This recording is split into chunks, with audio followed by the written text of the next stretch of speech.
దేవతలు మీ పడక గదిలోకి వచ్చి కూర్చోరు. దేవతలు మీ హాల్లోకి వచ్చి కూర్చోరు.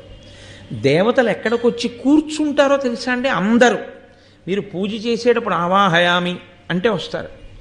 మీరు నైవేద్యం పెడితే కంటితో చూసి వెళ్ళిపోతారు. అంతే, దృష్టిపాతమే చేస్తారు, తినరు దేవతలు.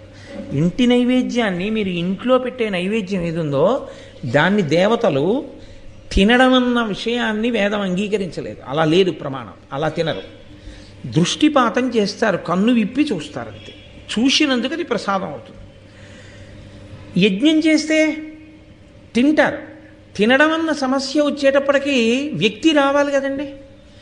నేను మీ ఇంటికి దేవతార్చనకు వచ్చాను అనుకోండి, భోజనం అన్న మాట వాడకూడదు, దేవతార్చన అంటారు. దేవతార్చనకి నేను మీ ఇంటికి వచ్చాను అనుకోండి, వస్తానండి ఇవాళ నేను మీ ఇంటికి దేవతార్చనకు అన్నాను. నేను మీ ఇంటికి వస్తానండి అంటే నేను భోజనం చేయడం ఎలా కుదురుతుంది? నేను వస్తేనే కుదురుతుంది.